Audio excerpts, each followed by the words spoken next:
尚，你冇見過仙女姐姐喺度行過啊？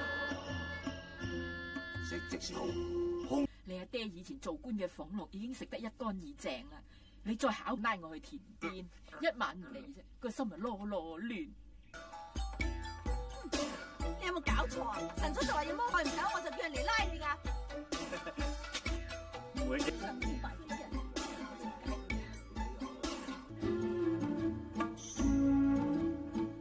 王子，蔡崑崙出頭啊，幫下手餵飽啲飢渴嘅女人啫嘛。非禮勿言，非禮勿聽，還樂以人為首，你咪就係採花大盜蔡崑崙。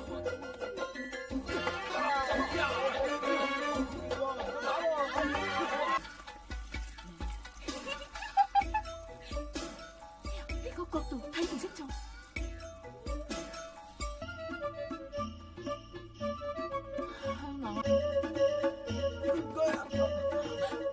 冇我咁好身手啫嘛。其實嗰日喺市集嗰度咧，8歲就出嚟偷香，邊家女子俾你玩啊？個女做你妻子，有個妻子管住你，等你好好讀書。你睇啦，一定喺我哋受咗好大刺激㗎。教喎，你冇嘢啊嘛？冇嘢。唔係打算同你交往下，了解下佢嘅為人才學，先決定係咪嫁。我被央生嘅玉香小姐真係充滿誠意㗎。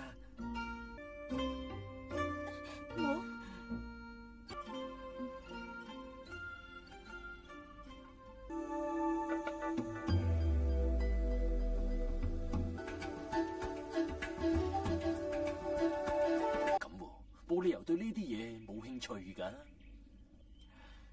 豈有此理！我蔡崑崙最憎就係呢啲人嘅。話一定幫到你。唉，一幅爛鬼畫我屋企大把。舉頭望明月。你睇。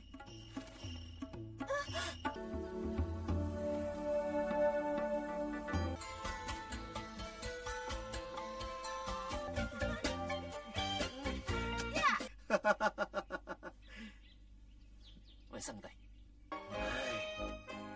只是關於天機，我不會嘅。我哋松田小姐唔隨便見人噶。7兩我要摸下個手。未央生係淫神託世，將來會成為名垂千。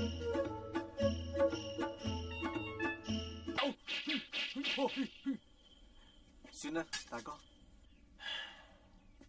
一個女人啫喎，但係我又覺得自己無能為力。死我！做個咩夢啊？係咁嘈咯。弟兄啊，我都有份行嘅，呃你我向前行30里啊，死佬！斬柴嘅咩？你係神醫？得你。好啊，係乜嘢選擇？暗運？係。哦，暗運。係呀，原來你兩個有咩吩咐啊？